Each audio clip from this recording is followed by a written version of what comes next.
অন্তর্বর্তী সরকার নির্বাচন দেওয়ার জন্য সরকার না, অন্তর্বর্তী সরকার নিরপেক্ষ সরকার না। অন্তর্বর্তী সরকার হলো রাষ্ট্রকে এই যে এখন বিপদে পড়েছে সেখান থেকে তুলে ধরা, এবং এই সরকার যদি মনে করে রাষ্ট্র ভালো চালাবে তারা চালাক, এরা আসবে না। 1,00,000 শ্রমিক যদি ঢাকার দিকে আসে তাদেরকে থামাবেন কেমনে, কি দিয়ে থামাবেন? ওই দিন তো চলে গেছে, পুলিশে গুলি করে মারবেন, পুলিশে গুলি করে মারে, পুলিশ তো আর গুলি করবে না। আপনি একটা পুলিশকে বানাতে পারলেন না, আজকে 5-6 মাস চলে গেল, আপনি একটা বেস পুলিশকে রিক্রুট করতে পারলেন না। আপনি কি বানাইছেন বাংলাদেশকে? আপনি ওই লবিতে বসে কথা বলেন, ওই কফি শপে বসে কথা বলেন, এখানে কথা বলেন, যে সবার সমস্যা গিয়ে বলেন জানেন আমি বাংলাদেশ থেকে আসছি, আমি আমাকে এইটা লাগবে এটা লাগবে, আমার এই করছে। রাষ্ট্রকে আপনি কি ফালতু বানিয়েছেন? আপনি বাংলাদেশটাকে সব প্রবলেম গুলো ক্রিয়েট করতেছেন। উনি এক এক জায়গায় এক কথা বলেন, উনি সিদ্ধান্তটা আসলে কে দিবে? মানে সরকার দিবে নাকি উপদেষ্টা? একমাত্র নির্বাচনের সিদ্ধান্ত বা রাষ্ট্র চালানোর সিদ্ধান্ত একমাত্র প্রফেসর ইউনূস সাহেব দিবেন। প্রফেসর ইউনূস সাহেব ছাড়া তো আর কেউ অ্যাপয়েন্টেড না, বাকিরা প্রফেসর ইউনূস সাহেব অ্যাপয়েন্ট করেছেন, বাকিরা প্রফেসর ইউনূস সাহেব। ওনার উপদেষ্টা তো বলেন যে ছাত্ররা, মানে ওনার নিয়োগদাতা হলেন ছাত্ররা। ছাত্ররা বলছে, উনি বলবেন, উনি ছাত্রদের কাছে জিজ্ঞাসা করেন। কিন্তু একমাত্র আমি মনে করি একমাত্র ডক্টর ইউনূস, প্রফেসর ইউনূস ছাড়া নির্বাচনের ডেট বা সরকারি যে কোনো সিদ্ধান্ত, যে কোনো কাজ উনি ছাড়া কেউ বলতে পারবে না। আজকে দাবিগুলো কেন আসতেছে? এই দাবিগুলো আসতেছে এই জন্য ডক্টর ইউনূস সাহেব বলে দিয়েছেন যে আপনারা যার যা কিছু আছে আমাকে বলতে পারেন। উনি তো বলেছেন আপনারা যা কিছু আছে আমাকে বলবেন। তো বলতে যেহেতু মানুষ বলতেছে, বলে দাবি আদায় করে নিয়ে যাচ্ছে, আবার শুরু হয়েছে। এবং এতে কি হবে এই অনুযায়ী উনি না উনি একটা কথা উনি ফার্মলি বলতে পারে না কেন, যে আমি অন্তর্বর্তীকালীন সরকার, এই সরকারের 1 বছর গেছে, 5 বছর বাকি আছে, আমি 5 বছর এই সরকারের টাইমটা টার্ম করে নেক্সট রেগুলার গভর্নমেন্টের জন্য আমরা নির্বাচন দিব, আমি নির্বাচন করব না, আপনারা যে নির্বাচন করতে চান আসেন, এবং আমার যে বর্তমান সরকার আছে এই সরকার নির্বাচন করবে না। দেখেন সমস্যা অনেক সমাধান হয়ে যাবে। এখন উনারা হিপোক্রেসি করবেন, উনারা এক এক ধরনের কথা বলবেন, মনে করো আমরা কেউ বুঝি না উনার অর্থ। উনার এক ইয়াকে বলে ওই জলীয় বাষ্প মন্ত্রী আছে, জলীয় বাষ্প বলি এই জন্য যে উনি বাষ্পের মতো উড়েন, আবার সুন্দর মানুষ, বুঝছেন না? জলীয় বাষ্প মন্ত্রী তো সবাইকে দোষারোপ করেন। 6 মাস চলে গেল, উনি কি করেছেন রেস পর্যন্ত? ওনার একটা অ্যাচিভমেন্ট দেখেন, না পারলেন পলিথিন দূর করতে, না পারলেন শহর ক্লিন করতে, না পারলেন ঢাকার এই পরিবেশ উদ্যোগ নিচ্ছেন, মানে কার্যকর নিচ্ছেন, উদ্যোগটা ওদের সরকার নিয়েছে, উনি উদ্যোগ নিচ্ছেন। উদ্যোগ নিতে নিতে ওই চার্চিল একটা কথা বলেছিল এই যে সেকেন্ড ওয়ার্ল্ডের সময়, যে আই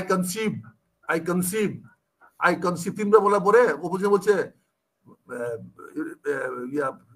হাউসে বলছে যে আমাদের প্রাইম মিনিস্টার 3বার কনসিভ করছেন, but still yet not delivered anything, বুঝছেন না? তো উনি 3বার কনসিভ করে একবারও ডেলিভারি দেন নাই।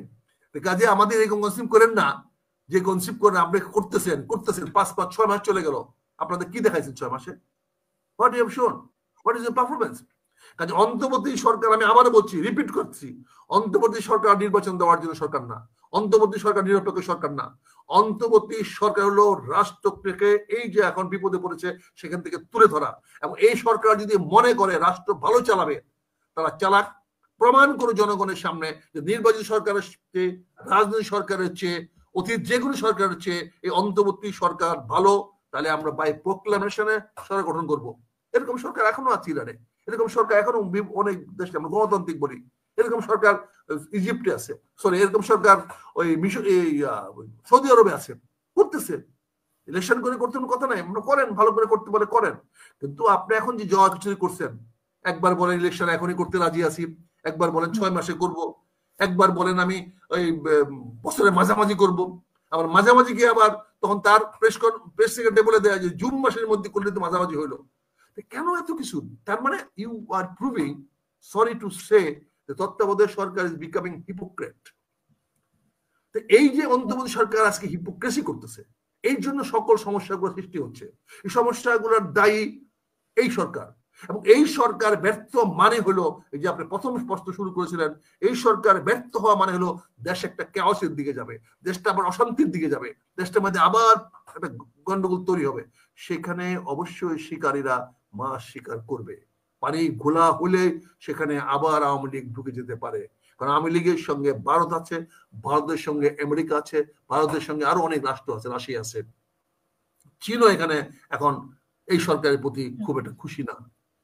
কাজে এই সবকিছু মিলে ট্রাম্প সরকারও খুশি না। কাজে সব মিলে এখন যদি আপনি এই সরকার যদি প্র্যাগমেটিভ এবং ডাইনামিক কিছু করতে না পারেন, জনগণের সামনে ভালো কিছু দেখাতে না পারেন, তাহলে জনগণকে ঠেকা রাখা যাবে না। ঢাকা কলেজের ছেলেরা যা করছে, রেলওয়ের ছেলেরা যা করছে, বিভিন্ন লোকেরা যেভাবে করতেছে, আজকে বিভিন্ন মিল কারখানা ফ্যাক্টরি বন্ধ হয়ে যাচ্ছে, এই শ্রমিকরা তো ঢাকা শহরে আসবে। আজকে প্রায় 1 লক্ষর মতো শ্রমিক জবলেস হয়ে যাচ্ছে।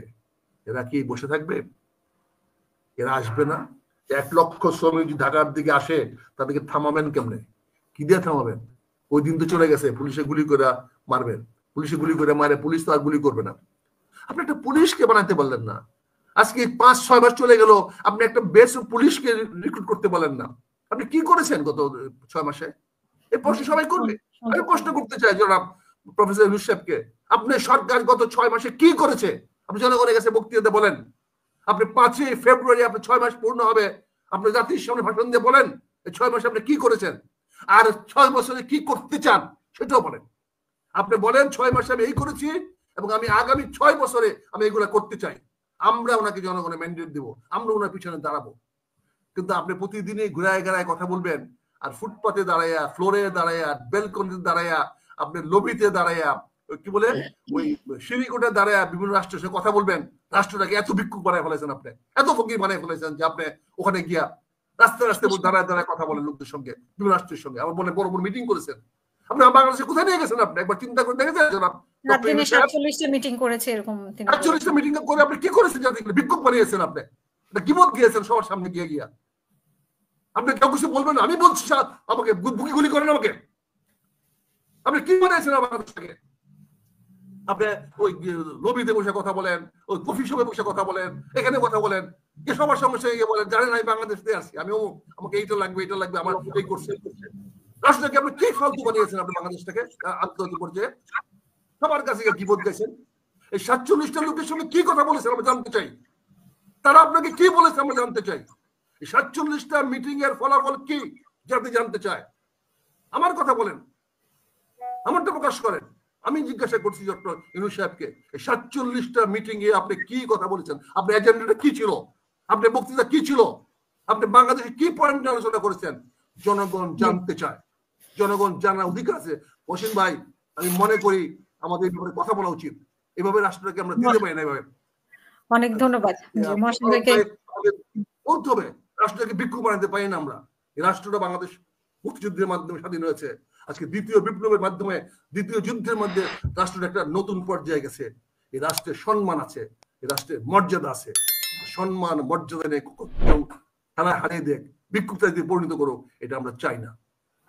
অসংখ্য ধন্যবাদ।